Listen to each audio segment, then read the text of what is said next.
Pulmonary embolism. Is that what you think it is? The millionaire's voice dripped disdain, like some kid in a hoodie could diagnose what his private doctors missed. He wouldn't let this boy near his wife again. Catherine gasped, struggling for air, her eyes wild with terror. Elijah knew he had seconds. See, what they didn't know, these fancy first-class folks, was that Elijah wasn't guessing. He'd fought this monster before, watched it steal his own mother's breath. A life for a life? Maybe. But he also saw the fear in the millionaire's eyes. This wasn't about saving a life. It was about a chance, a secret hope. And he had no idea how Elijah's quiet kindness would change everything. She can't breathe. Someone help her, please.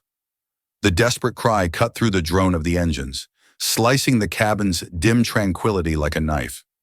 The flight attendants rushed forward, their faces masks of professional concern, barely concealing rising panic.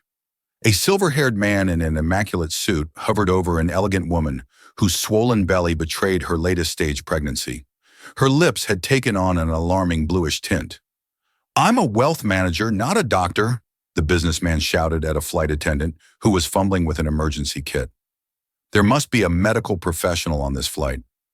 His voice cracked with fear as he clutched his wife's hand. Their fingers intertwined, hers pale and limp, his trembling and adorned with a wedding band that caught the cabin lights in rhythmic flashes as he shook. Elijah watched, his 17-year-old frame tense with indecision. The cabin crew was asking for a doctor, scanning the first-class cabin with desperate eyes that skipped right over his row in economy. He knew why. Who would expect a black teenager in worn jeans and a faded hoodie to have any answers? But Elijah knew exactly what was happening to the pregnant woman. He'd seen it before. What happened in the next 30 minutes would forever alter the lives of everyone involved, especially the millionaire, who would later confess that he'd been prepared to offer anything to save his wife and unborn child. What he wasn't prepared for was what the boy would eventually ask for in return, a request so unexpected and profound that it would bring him to his knees in tears, forcing him to confront prejudices buried so deep he'd never acknowledge their existence. This is their story. If you're enjoying this journey, make sure to subscribe so you never miss our powerful true stories of unexpected connections that change lives forever. 8 hours earlier, Richard Harrington stepped out of the gleaming black Bentley onto the rain-slicked pavement outside JFK's International Terminal. His Italian leather shoes worth more than what many people earned in a week. At 58, he carried himself with the easy confidence of a man who had built an empire from nothing, a man who expected doors to open when he approached them, and they always did. Today, however, all his wealth and influence felt hollow as he gently guided his wife, Catherine, from the car. "Easy now, sweetheart," he murmured, his arm protectively around her waist. At 43, Catherine Harrington was still breathtaking, her pregnancy giving her an ethereal glow that softened her normally sharp features. Her shoulder-length blonde hair framed a face that had graced charity gala photos in the society pages for years. But today, worry lines creased her forehead. "I'm fine, Richard," she insisted, though her hand rested protectively over her rounded belly. "Dr. Winters said it's perfectly safe to fly in the second trimester. The conference in London is important, and I want to be there when you receive your award." Richard nodded, but his eyes betrayed his concern. After 3 miscarriages and years of fertility treatments, this pregnancy was nothing short of miraculous. At 28 weeks, they were finally allowing themselves to hope. "First class all the way, private car waiting in London, and we'll have the doctor on call," Richard recited, as much to reassure himself as his wife. "I've arranged for the flight attendants to know about your condition." Catherine rolled her eyes affectionately. "You've thought of everything as always. That's why they're giving you that humanitarian financier of the year award, isn't it?" As their driver unloaded their matching set of Toomey luggage, neither noticed the yellow taxi that pulled up several cars behind them, or the lanky teenage boy who stepped out, shouldering a battered backpack and counting loose bills to pay the fare. Elijah Williams winced as he handed over nearly all his remaining cash to the taxi driver. The trip from his grandmother's apartment in Harlem to the airport had cost more than he'd anticipated. He tucked the remaining $20 bill into his worn wallet, emergency money his grandmother had insisted he take. "You're going to knock their socks off, baby," she had told him that morning, her gnarled hands straightening his collar with trembling fingers. At 73, Beatrice Williams was still the strongest person Elijah knew, despite the oxygen tube that now accompanied her everywhere and the medications that ate up most of her fixed income. "Those doctors at that fancy program in London going to see what I always seen in you." Elijah had simply nodded, swallowing the lump in his throat. What he hadn't told his grandmother was that the Young Medical Achievers International Program had only provided a partial scholarship. The remainder, airfare, accommodations, meals had come from years of saved birthday money, part-time jobs, and the small life insurance policy his mother had left when she'd passed from breast cancer 3 years earlier. This trip represented everything: his future, his dreams, his chance to eventually lift his grandmother out of their one-bedroom apartment with the unreliable heating, and the landlord who never fixed the elevator that his grandmother could no longer navigate. As he entered the bustling terminal, Elijah pulled out the printed boarding pass and checked the departure gate. His heart raced with equal parts excitement and terror. He had never flown before, had never even left New York. Yet in a few hours, he would be crossing the Atlantic to a medical program that accepted only 50 students worldwide. The letter of recommendation from his AP biology teacher had called him a once-in-a-generation talent with an intuitive understanding of human physiology that cannot be taught. What his teacher didn't mention was how that understanding had been forged in necessity. As Elijah had become his grandmother's primary caregiver, learning to monitor her COPD, recognize the early signs of her congestive heart failure episodes, and administer her complex medication regimen. By 16, he could take vital signs as skillfully as many nursing students and had memorized the contraindications of every medication in their small bathroom cabinet. Navigating through the crowded terminal, Elijah couldn't help noticing how people subtly shifted away as he approached, how security guards tracked him with their eyes, how mothers pulled their children slightly closer. He'd grown accustomed to it, this unconscious choreography of bias. But today it stung more than usual. Today was supposed to be about possibility, about being seen for his mind rather than his appearance. He was so lost in thought that he nearly collided with a luggage cart being pushed by a harried-looking airline employee. As he sidestepped, he caught sight of the couple he'd seen outside, the man in the expensive suit now guiding his pregnant wife toward the first-class check-in counter, the airline staff jumping to attention at their approach. Elijah watched for a moment before turning toward the much longer economy line, unaware that their paths would cross again in the most dramatic of circumstances. As they settled into the premium lounge, Richard Harrington scrolled through emails on his phone while Catherine leafed through a pregnancy magazine. The soft leather chairs and muted lighting created a cocoon of privilege, separating them from the bustle of the main terminal. "Braxton Hicks again," Catherine murmured, shifting uncomfortably and pressing a hand to her side. "They've been more frequent lately." Richard looked up immediately. "Should we call Dr. Winters?" Catherine smiled reassuringly. "It's perfectly normal, Richard. Remember what the birthing class instructor said. My body's just practicing." Nodding reluctantly, Richard returned to his emails, but his attention was divided. The Harrington Financial Group was finalizing their largest philanthropic initiative to date, a medical center in Rwanda that would serve thousands of underserved patients. It was this project that had earned him the humanitarian award, though Richard would never admit the private truth that the entire endeavor had begun as a tax strategy recommended by his financial advisors. What had started as a savvy business move had evolved into something more meaningful, especially after Catherine's involvement. She had thrown herself into the project with genuine passion, perhaps compensating for the emptiness of their childless home. Mr. Harrington, a lounge attendant, approached with deference. "We'll begin boarding your flight shortly. May I escort you and Mrs. Harrington to the gate?" As Richard nodded and helped Catherine to her feet across the terminal, Elijah was already queued in the long boarding line, reviewing medical terminology on flashcards he'd created himself. The worn edges testified to countless hours of study. "Pulmonary embolism," he whispered to himself. "Symptoms include sudden shortness of breath, chest pain, rapid heart rate." He flipped to the next card, unaware that this particular condition would become horrifyingly relevant in the hours to come. The boarding process emphasized the divide between their worlds.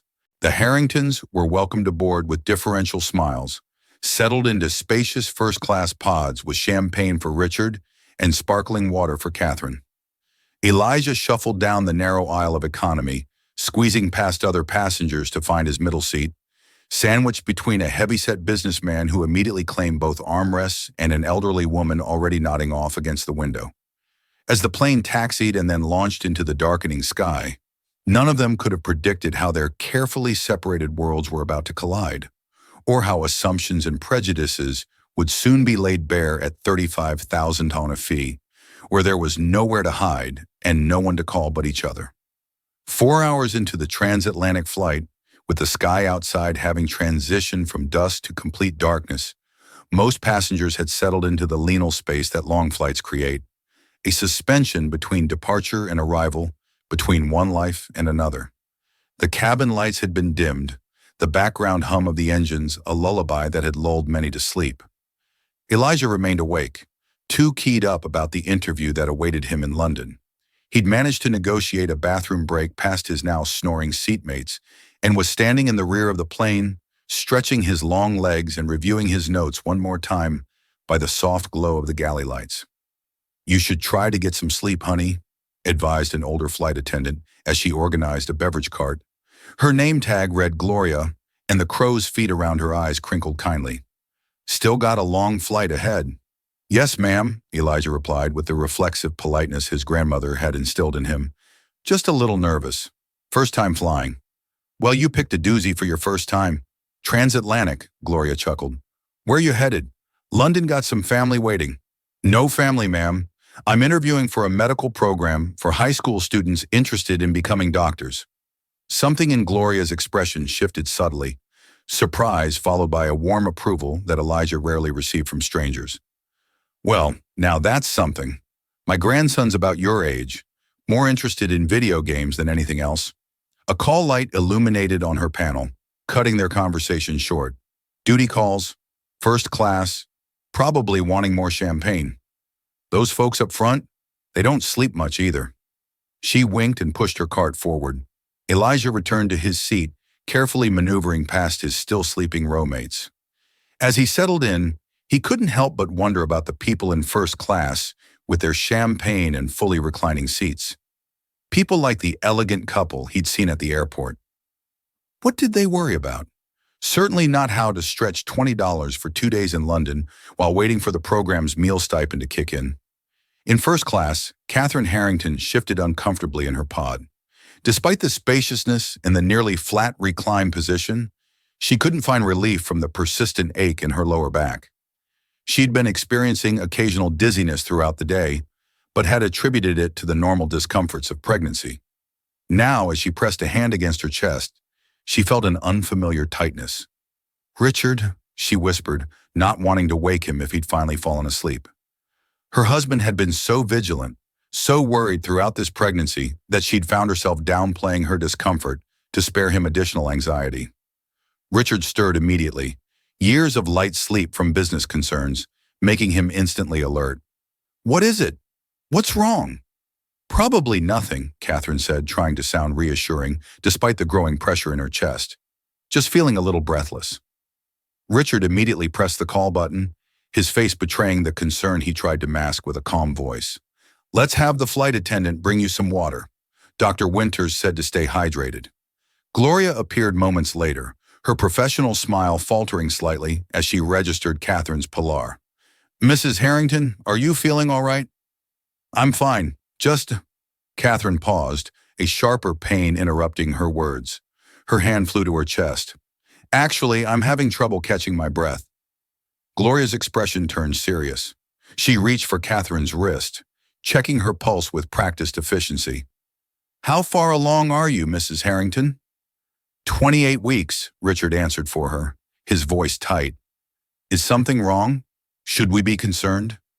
"I'm going to get our first aid kit and see if there's a doctor on board," Gloria said calmly, though her quickened pace betrayed her concern. "Just try to relax and take slow breaths, Mrs. Harrington." As Gloria moved swiftly through the cabin, making a discreet announcement, requesting medical assistance, Catherine's condition deteriorated rapidly.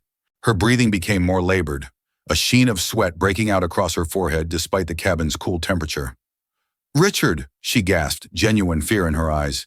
"Something's wrong. The baby." Richard clutched her hand, his composed exterior crumbling. "Help!" he called out, his voice carrying through the hushed cabin. "My wife needs help." The commotion rippled through the plane, pulling drowsy passengers from their sleep. In economy, Elijah was jolted awake by the increasing murmurs and movement in the aisles. He heard snippets of worried conversation. Pregnant woman, first-class breathing problems. A second flight attendant hurried past his row, carrying what looked like an emergency medical kit. "Is there a doctor on board?" she called out, scanning the faces in the economy cabin after apparently finding no medical personnel in business or first class. Elijah felt a cold wave of recognition wash over him. The symptoms being described in hurried whispers around him, shortness of breath, chest pain, pregnancy triggered an alarm bell in his mind. His grandmother had experienced similar symptoms during a frightening episode the previous year.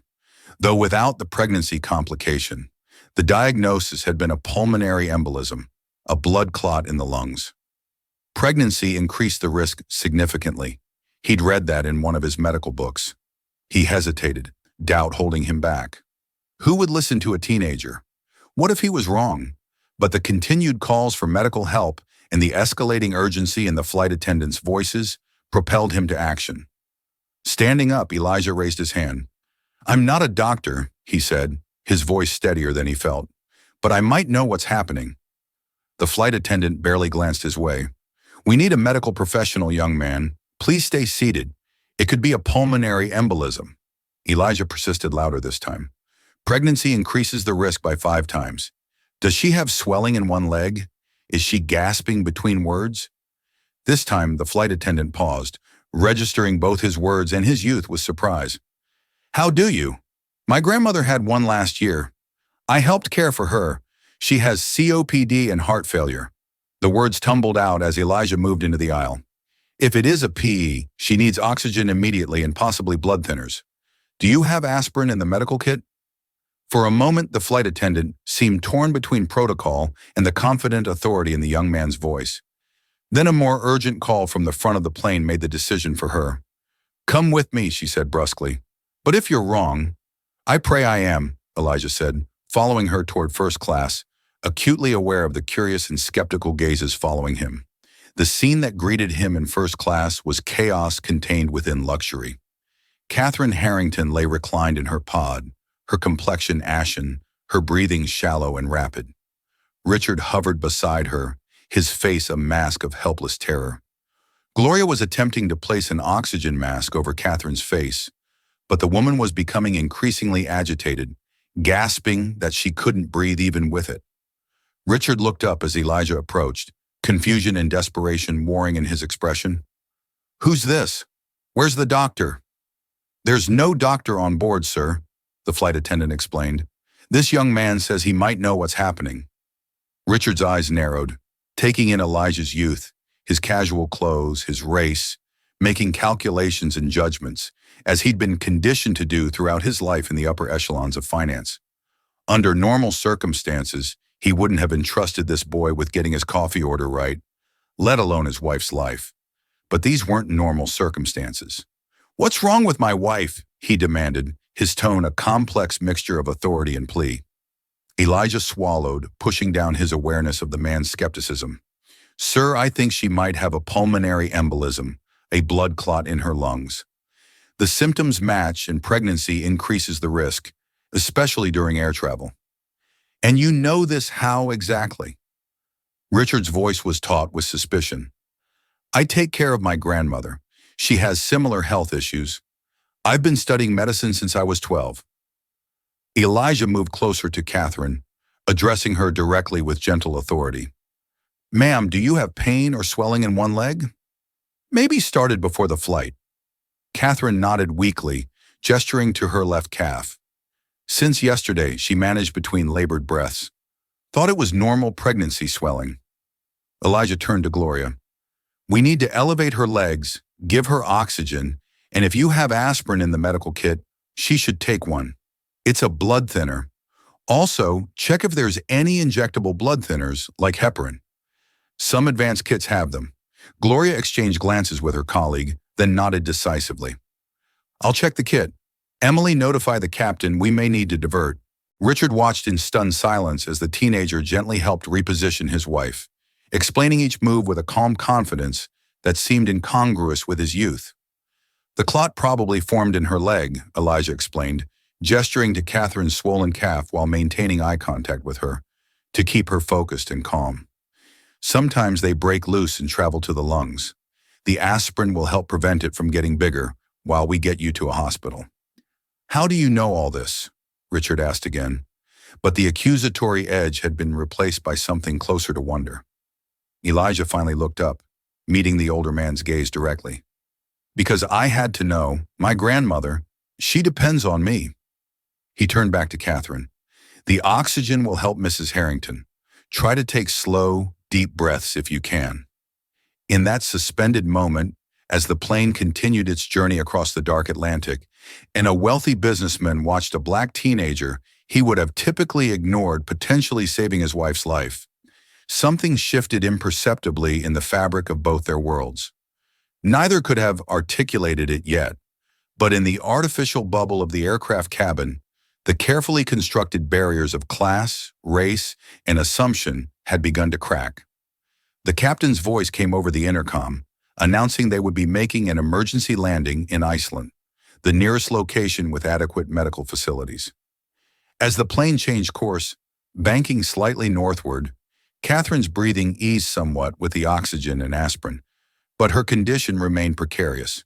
The baby, however, was showing signs of distress, its heartbeat racing as detected by a portable fetal monitor in the emergency kit. Throughout the tense hour that followed, Elijah remained by Catherine's side, monitoring her vital signs with the limited equipment available and providing clear, constant updates to both Richard and the flight crew. His presence seemed to steady Catherine, whose panic had initially worsened her condition.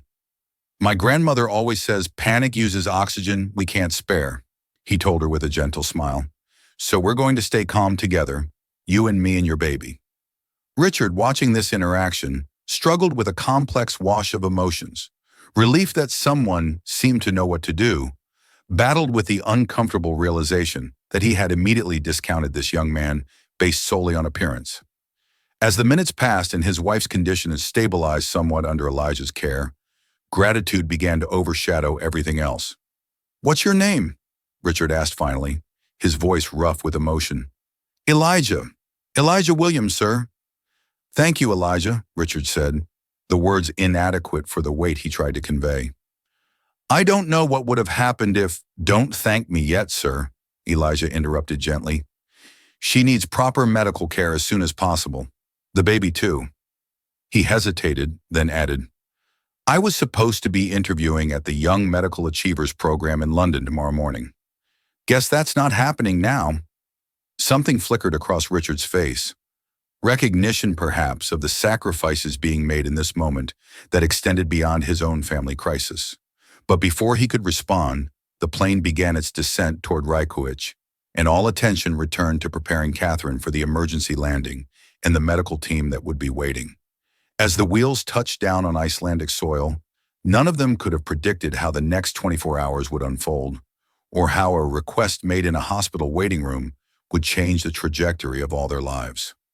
The fluorescent lights of Landsbadatali University Hospital cast a harsh glow over the waiting room, erasing the distinctions of class and privilege that had separated Richard Harrington from Elijah Williams just hours before. Both sat on identical, uncomfortable plastic chairs, an untouched cup of vending machine coffee cooling between Richard's manicured hands. Catherine had been rushed into emergency care immediately upon arrival. A team of doctors confirming Elijah's diagnosis of pulmonary embolism complicated by pregnancy.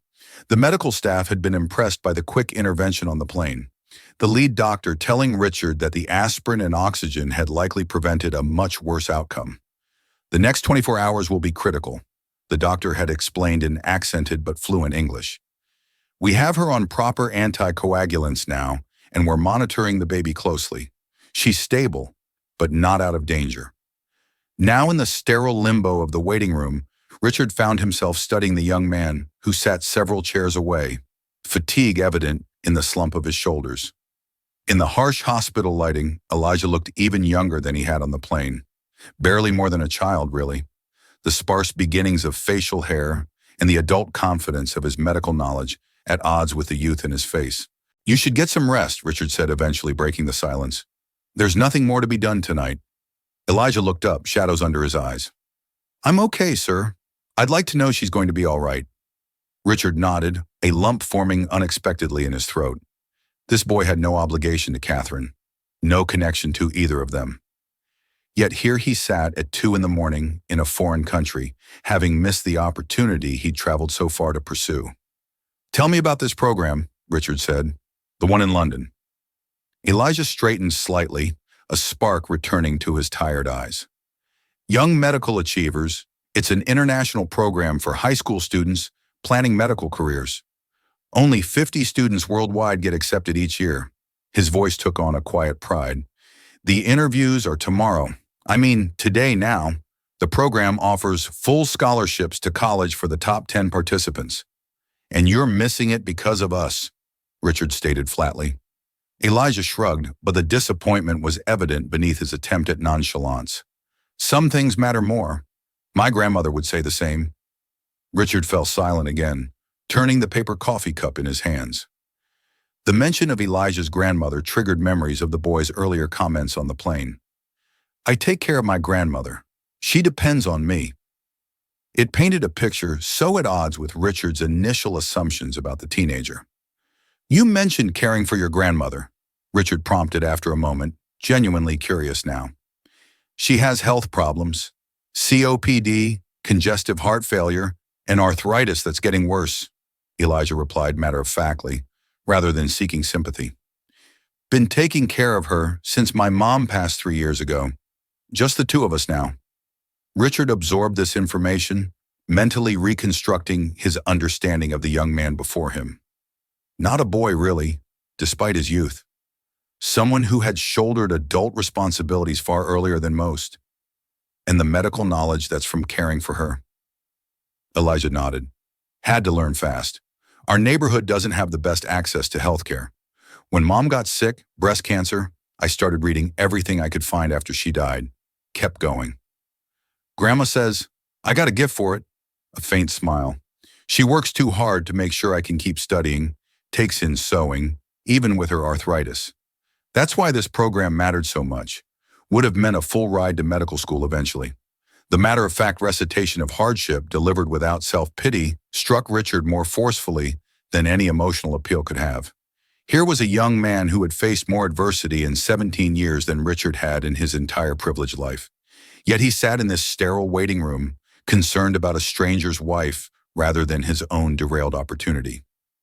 "I've been unfair to you," Richard admitted abruptly, the words surprising even himself. "On the plane, I saw—" He stopped, uncomfortable with naming his own prejudice. "I know what you saw, sir," Elijah said quietly without accusation. "I'm used to it." The simple statement hung in the air between them, an indictment more powerful for its resignation. Before Richard could respond, a doctor appeared at the waiting room entrance. "Mr. Harrington, your wife is asking for you," and the doctor consulted his clipboard. "She's also asking for Elijah," said he was a young man who helped her on the plane. Both rose immediately, following the doctor through the labyrinthine corridors. Catherine had been moved from emergency care to a private room, multiple monitors tracking her vital signs and the baby's heartbeat providing a reassuring background rhythm. She looked pale against the white hospital sheets, but her breathing was clearly easier, the blue tint gone from her lips.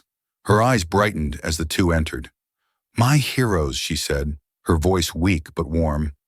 "They told me what you did, Elijah, that you recognized what was happening when no one else could." Elijah ducked his head, suddenly shy in the face of her gratitude. "Anyone with the same knowledge would have done the same, ma'am. But no one else had that knowledge," she insisted, reaching out a hand. After a moment's hesitation, Elijah stepped forward to take it. "The doctor said, without the quick intervention on the plane I might have—" She stopped, her free hand moving protectively to her belly. "Both of us might have been lost." Richard moved to her other side. bending to kiss her forehead. "How are you feeling, sweetheart?" "Better. They say the clot is dissolving with the medication. The baby's heart rate has stabilized." She squeezed Elijah's hand before releasing it. "Richard told me you missed your interview for a medical program because of our emergency." Elijah shifted uncomfortably. "It's not important right now." "It is important," Catherine insisted. "Richard says it could have meant a scholarship your future." "There will be other opportunities," Elijah said, though the slight tightening of his jaw suggested he didn't entirely believe it. Richard watched this exchange, a decision crystallizing in his mind. "You should get some rest," he told Catherine. "The doctor says you'll need to remain here for observation for at least 2 days. I've arranged for us to stay at a hotel nearby." He turned to Elijah. "You too. The airline has provided accommodations for all the passengers while they arrange alternative flights. I've made sure you have a room as well." "Thank you, sir," Elijah said, the formality still firmly in place despite the intense circumstances they had shared. "I should call my grandmother, let her know what's happened. She'll be worried when I don't check in from London." As Elijah stepped out to make his call, Richard lingered by Catherine's bedside, an unfamiliar turmoil of thoughts churning within him. In the span of a few hours, his carefully ordered world view had been disrupted by this chance encounter with a young man who defied every unconscious assumption he'd made. "He's remarkable," Catherine murmured, reading his expression. "So young, but so capable. And to think if he hadn't been on that flight," she didn't complete the thought. Richard nodded, squeezing her hand. "Get some sleep. I'll be right here." As Catherine drifted off, Richard found himself contemplating privilege, opportunity, and debt. Not financial debt, which he understood intimately as the foundation of his business empire, but moral debt, the kind that couldn't be repaid with a simple thank you or even a generous check. Outside in the hallway, Elijah leaned against the wall, his phone pressed to his ear as he tried to reassure his grandmother. The program administrators in London had been sympathetic but clear. Without attending the in-person interview, his application was effectively withdrawn. There would be other years, they said, though the age limit of 18 meant this had been his only chance. He didn't share this detail with his grandmother, focusing instead on the positive news that he'd been able to help someone in need. "You did right, baby," Beatrice Williams said, her voice crackling with both pride and the effects of her respiratory condition. "Always told you that knowledge you got is a gift meant for sharing." "I know, Grandma," Elijah replied, swallowing hard against the disappointment he wouldn't burden her with. "I'll be home soon." As he ended the call, Elijah looked up to find Richard Harrington watching him from the doorway of Catherine's room, an unreadable expression on his face. For a moment, the two regarded each other in silence. The millionaire and the teenager, connected by circumstance and separated by nearly everything else. Neither could have predicted the conversation that would unfold between them the following day, or the request that would bring unexpected tears to Richard Harrington's eyes, forcing him to confront biases he had never acknowledged, and opening a door to redemption he hadn't known he needed.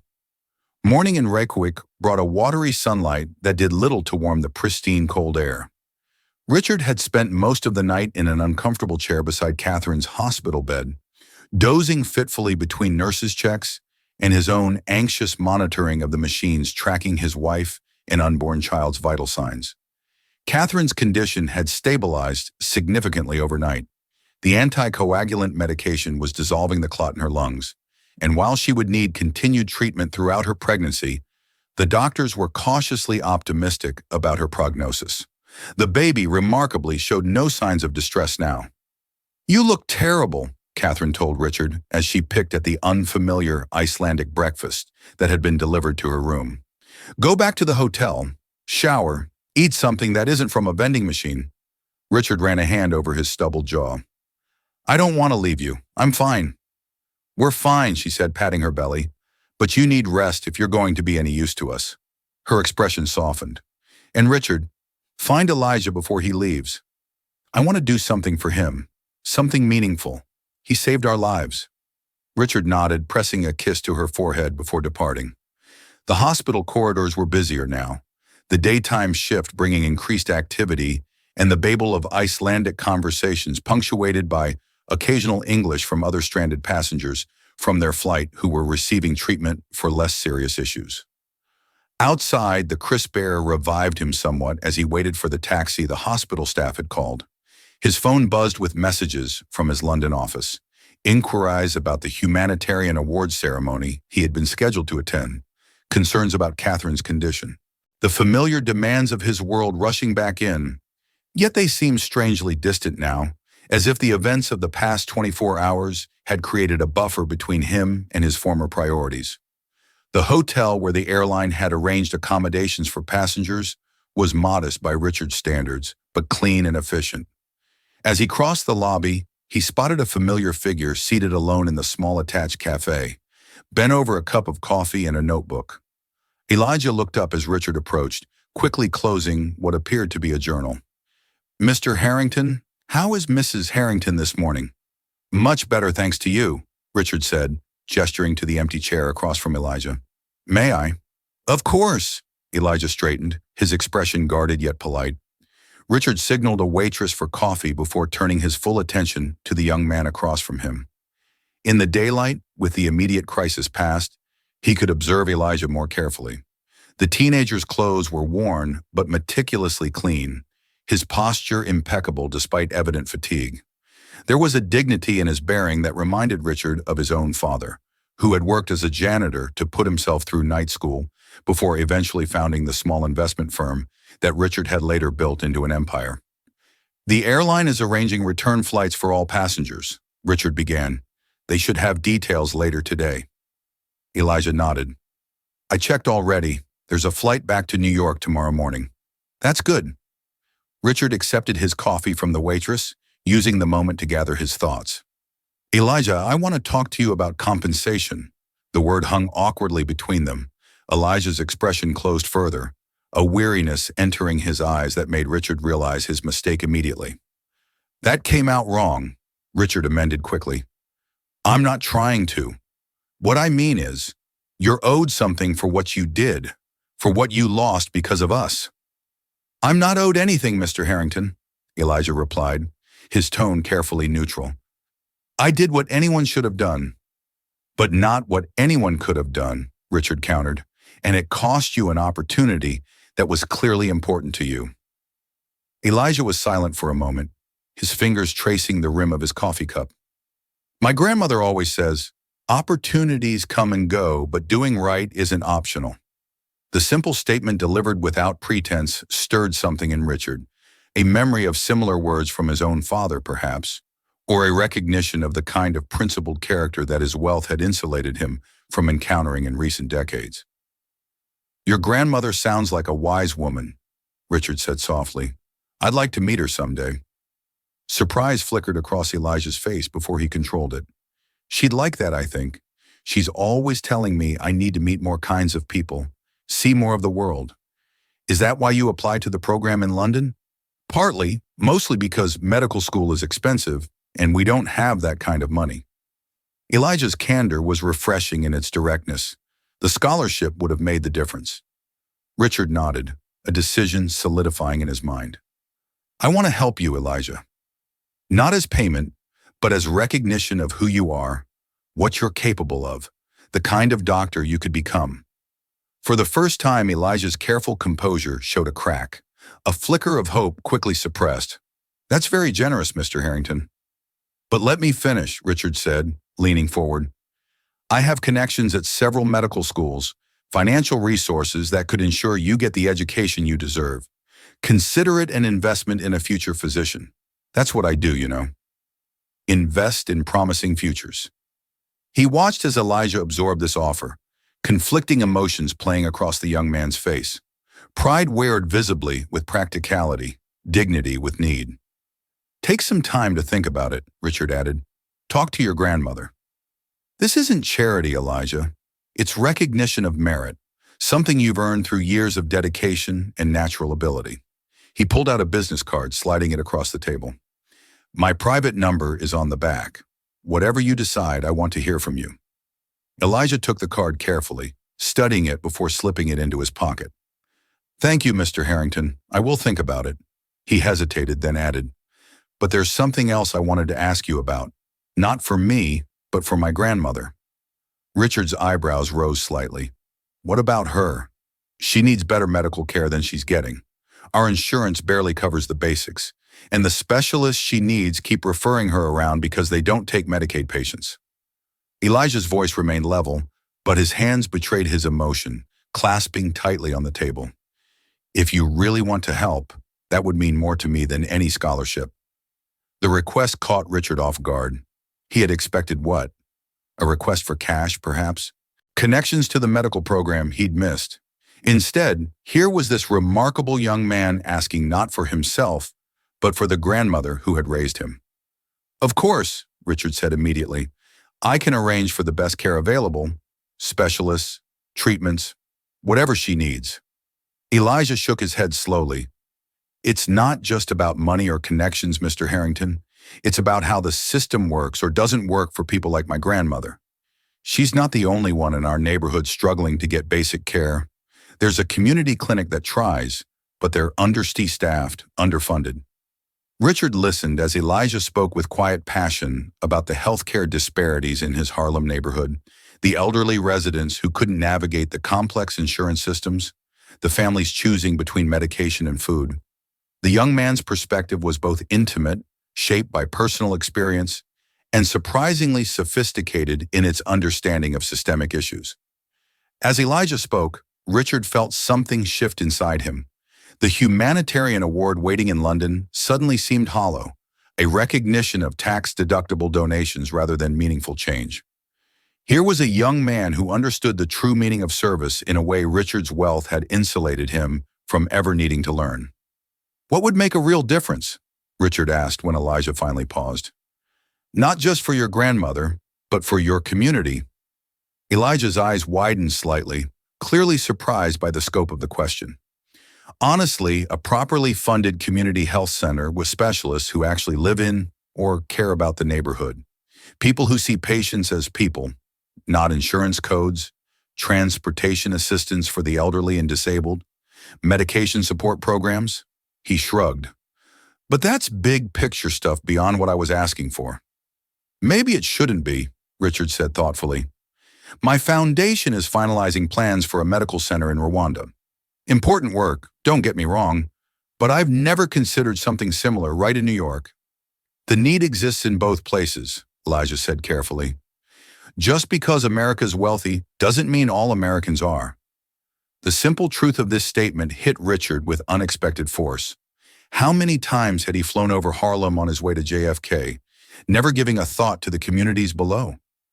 How often had he donated to international causes while ignoring disparities in his own city?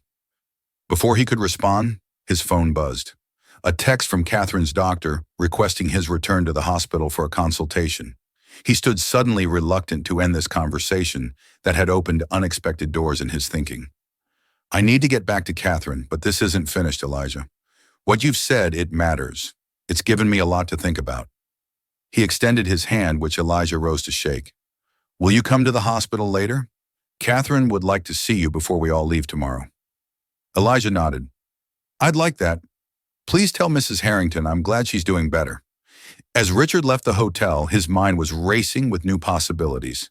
The Rwanda project was already funded, already in motion, but perhaps there was room for a parallel initiative closer to home. Not as a replacement, but as a complement, a recognition that need existed everywhere, sometimes in places he had trained himself not to see.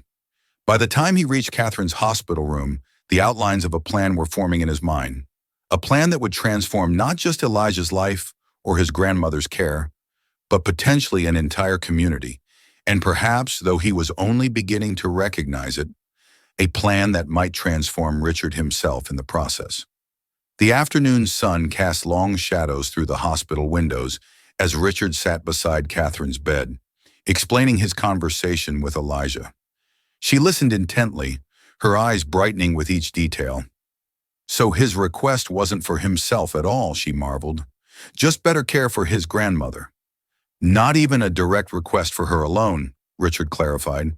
He spoke about the whole system, the community clinic, transportation issues for elderly patients, medication costs. He shook his head, still processing his own reaction. Catherine, listening to him, I realized how narrow our philanthropy has been. Well-intentioned but distant, Catherine supplied, safe.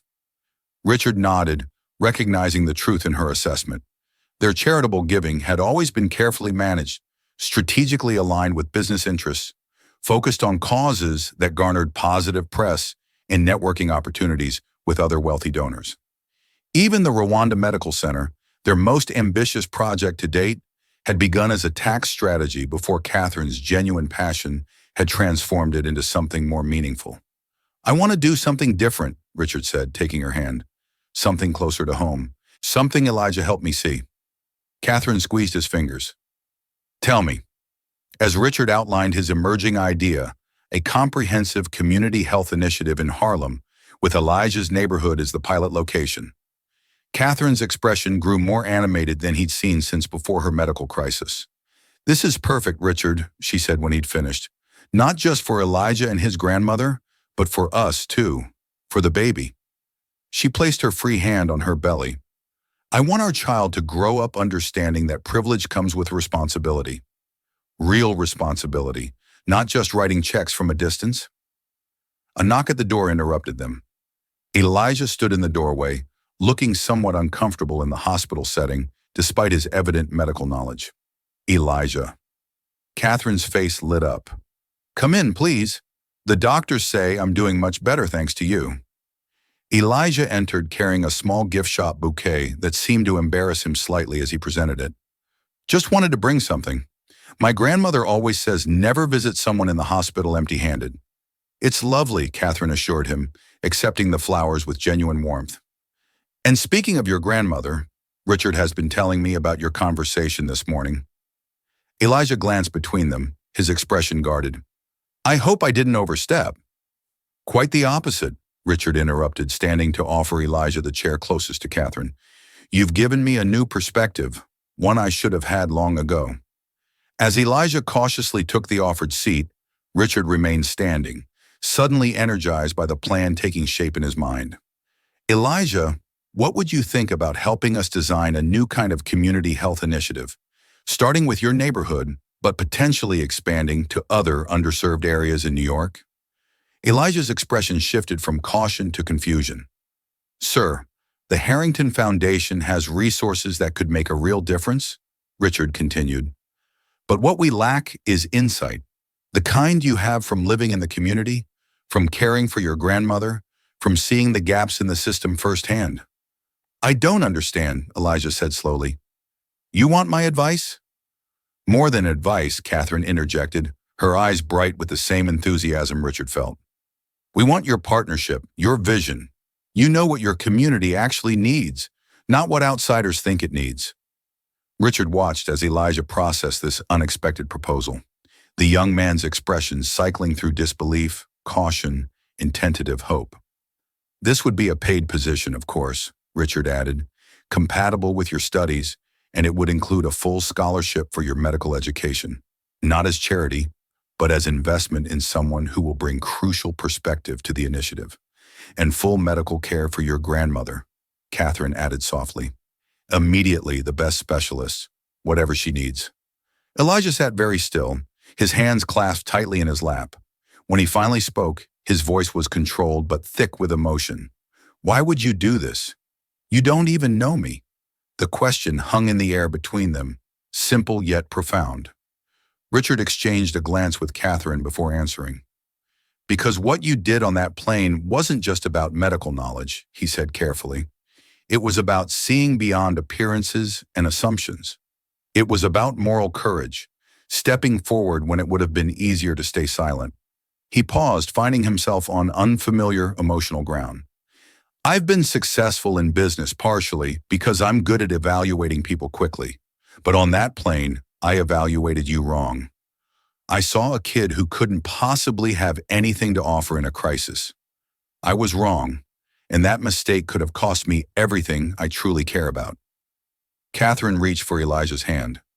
What Richard is trying to say is that meeting you has made us reconsider what matters, what we want our legacy to be.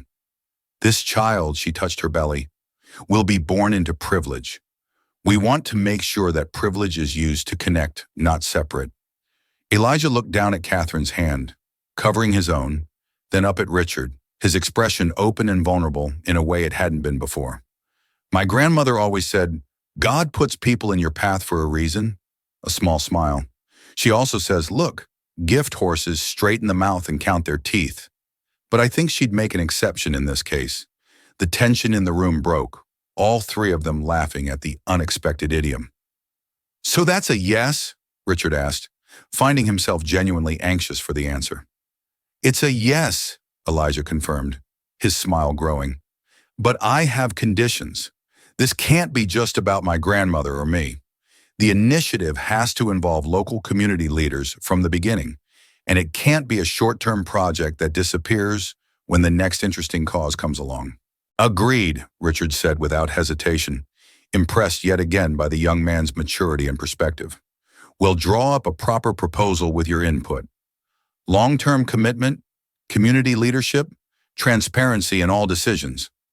Catherine beamed between them, then grimaced slightly as she shifted position. The momentary discomfort reminded all of them of the fragility of the connection that had brought them together. How easily things might have gone differently if Elijah hadn't been on that flight, if he hadn't spoken up, if Richard hadn't finally listened. There's one more thing, Elijah said, hesitation returning to his voice. My grandmother, she'd want to meet you both before I agree to anything final. She's old school that way. We'd be honored, Catherine said immediately, as soon as I'm cleared to travel.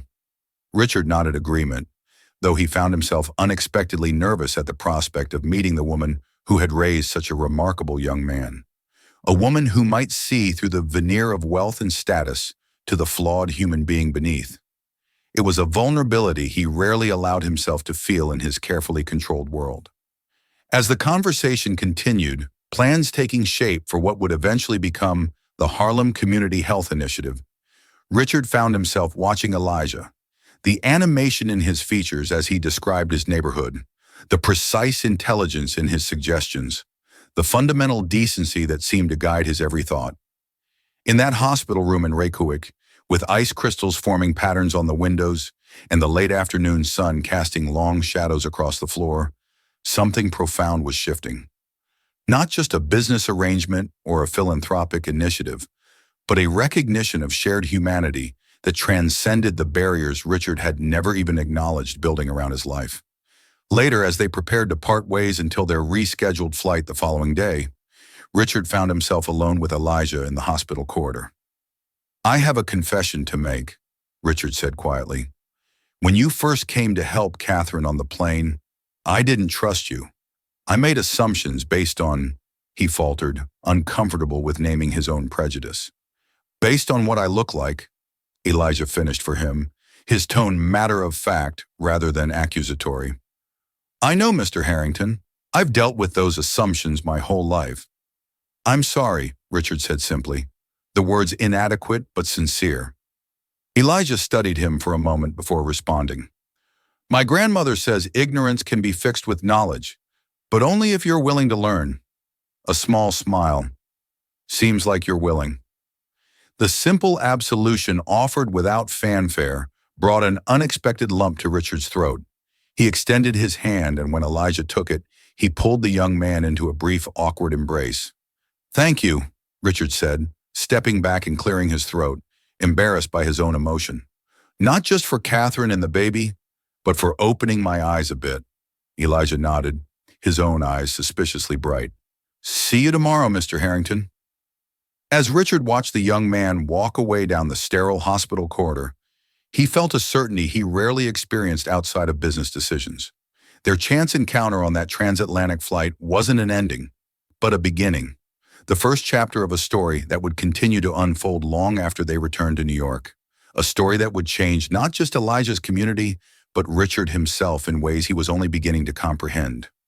If you've been moved by this story of unexpected connection across social divides, please consider subscribing to our channel and commenting below. We'd love to hear where you're watching from and what resonated most with you. 2 weeks later, Richard Harrington's sleek black Bentley rolled slowly through the streets of Harlem, drawing curious glances from residents unaccustomed to seeing such luxury in their neighborhood. In the back seat, Catherine sat beside Richard, her pregnancy now showing prominently as she entered her third trimester. The medical crisis in Iceland seemed almost dreamlike now, though her daily anticoagulant injections served as a constant reminder of how close they had come to tragedy. "Are you nervous?" she asked, noticing the unusual tension in her husband's posture. Richard Harrington routinely negotiated billion-dollar deals without breaking a sweat. Yet today he fidgeted with his cufflinks like a schoolboy before an exam. "A little," he admitted.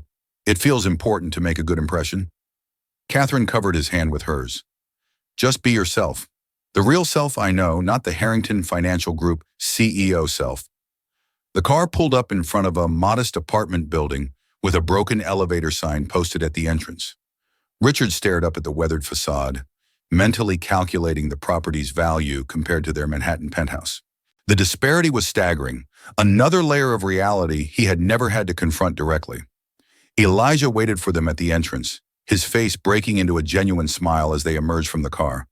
He looked different here in his home environment, more relaxed, more himself in jeans and a faded Howard University sweatshirt that had clearly belonged to someone larger, perhaps his late mother. "Welcome to our neighborhood," he said, extending a hand to help Catherine from the car. "Grandma's excited to meet you both. Fair warning, she's made enough food for about 20 people." As they climbed the 5 flights of stairs to the Williams apartment, Richard insisting on carrying the gift baskets they'd brought despite Elijah's protests, the physical reality of Elijah's daily life became clear. This was a building where the elevator had been broken for months, where residents with disabilities like Beatrice Williams were effectively trapped in their homes without assistance. "Grandma hasn't been outside in almost 3 weeks, Elijah explained quietly, as they paused for Catherine to catch her breath on the 4th-floor landing. "The oxygen tank is too heavy for her to manage on the stairs alone, and I've had school and work." Richard made a mental note to add building infrastructure to the Community Health Initiative scope. What good was medical care if patients couldn't physically access it? The apartment door opened before they could knock, revealing Beatrice Williams waiting with dignified expectancy, oxygen tubes in her nose attached to a portable tank, but dressed as if for church in a pressed floral dress and carefully styled silver hair. "So these are your airplane people," she said to Elijah, her deep voice warm despite the assessing look she gave the Harringtons. Come in. Come in. Don't stand in the hallway letting all the heat out." The apartment was small but immaculately kept with furniture from an earlier era polished to a shine. Family photos lined the walls. A younger Beatrix with a woman who was clearly Elijah's mother, Elijah at various ages. School portraits showing his progression from a gap to child to the serious young man he was becoming. The rich aroma of home cooking filled the space, a welcome mingling of cornbread, greens, and something sweet bubbling on the stove.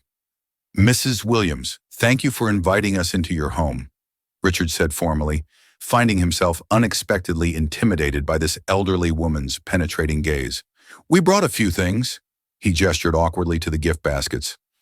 "Set those down and come sit," Beatrice instructed, waving toward the sofa. "We'll get to gifts later. First, I want to look at the people my grandson saved." Her direct approach was softened by the pride evident in her glance toward Elijah, who was helping Catherine to the most comfortable chair. As they settled in the small living room, Beatrix studied Catherine with particular attention. "You look better than Elijah described from the airplane. Good color in your cheeks now. How's the baby doing?"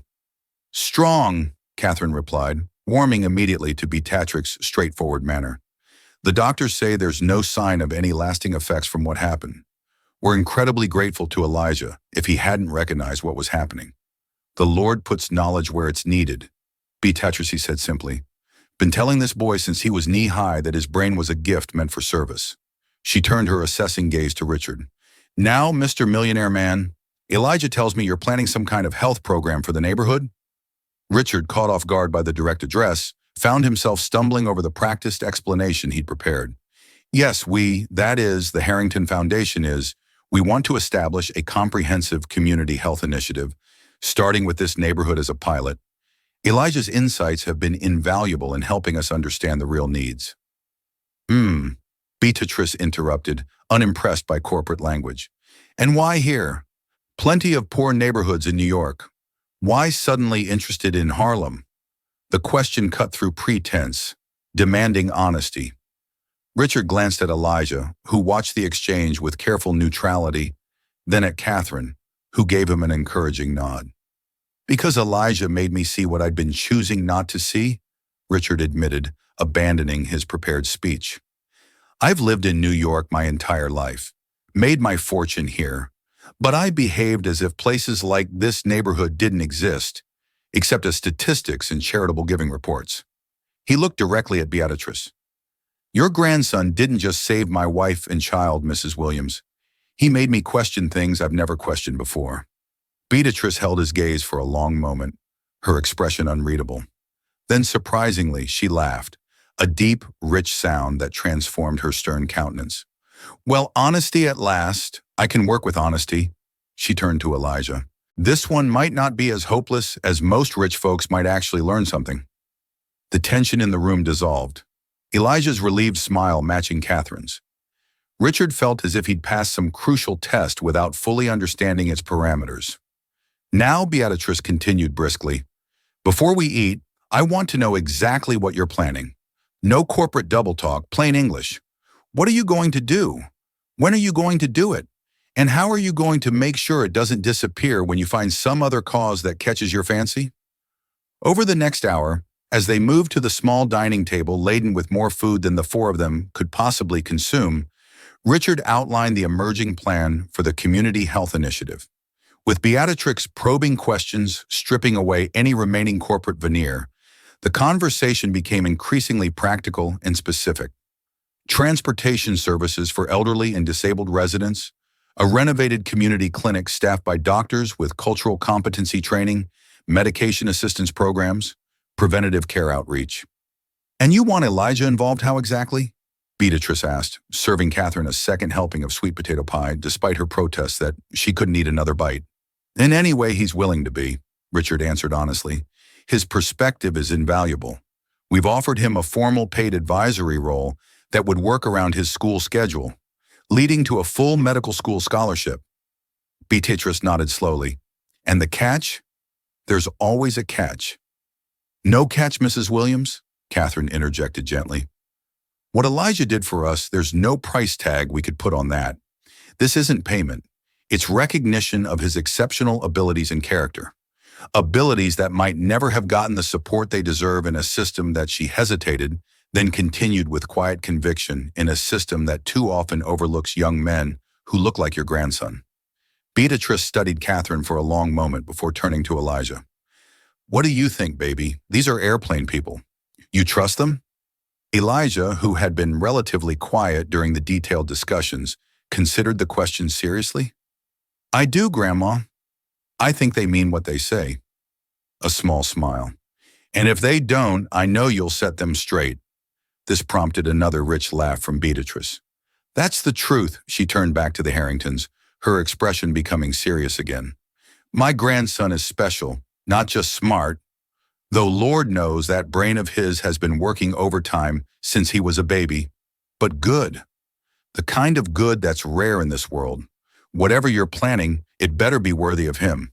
We know, Richard said simply. That's why we want his input from the ground up.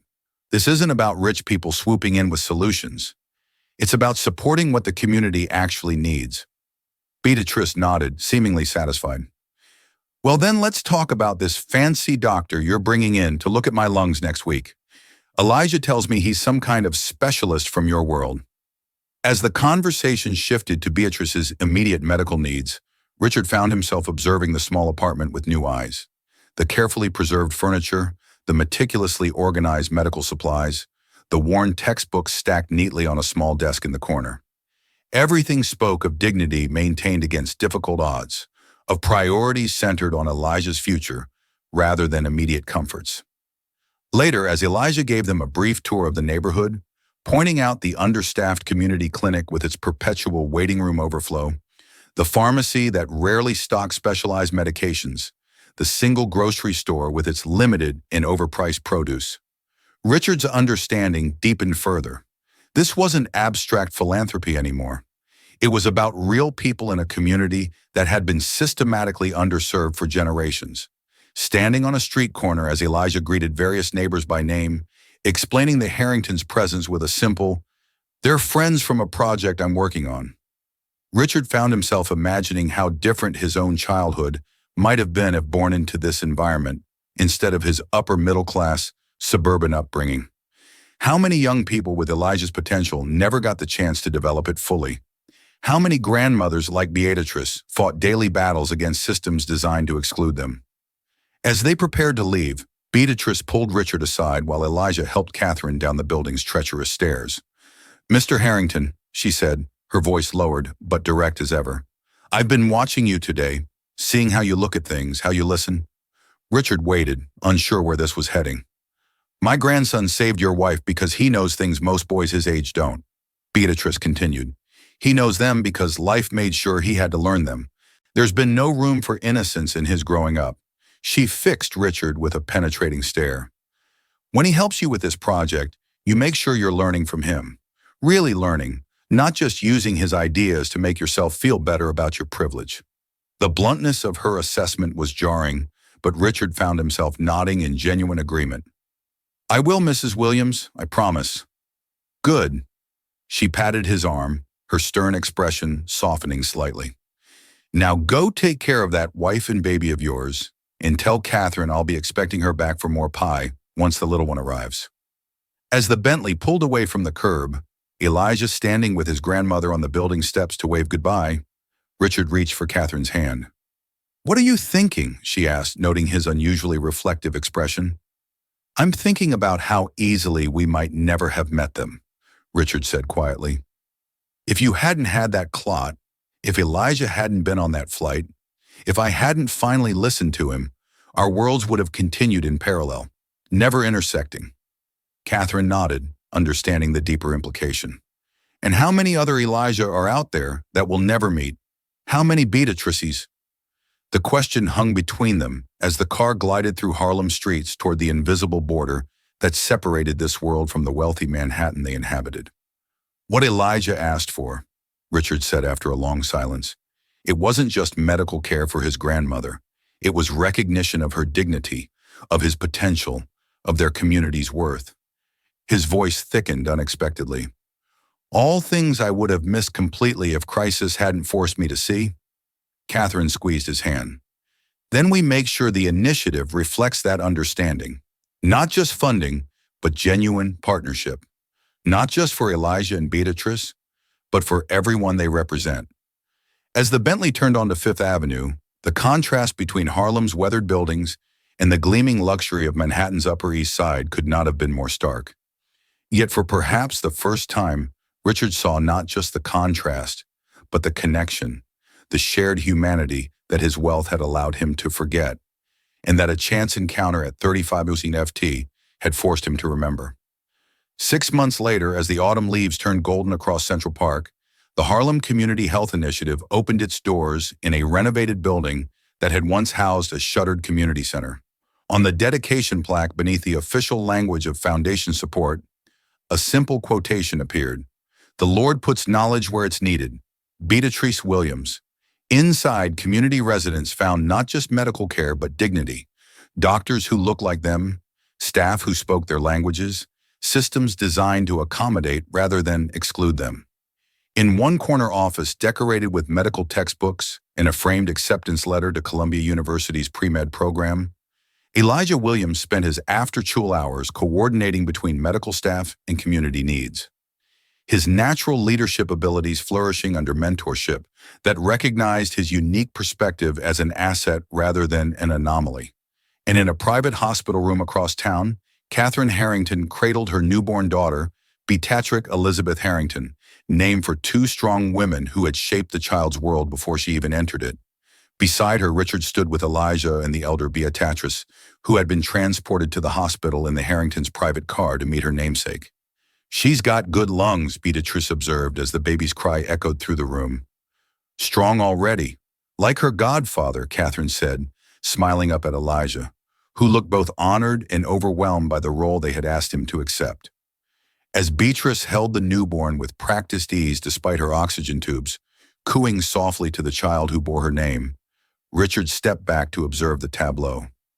This unexpected family forged through crisis and connection, bridging worlds that should never have been separate in the first place.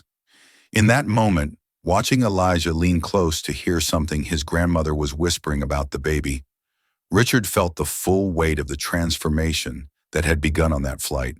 The boy who had saved his wife and child had also offered Richard something equally precious, a chance at redemption, at becoming the man he had always claimed to be, but never truly been until now. What Elijah had asked for in return for his heroism wasn't anything Richard had expected. Not money, not connections, not personal advantage, but recognition of a shared humanity that wealth and privilege had blinded him to for too long.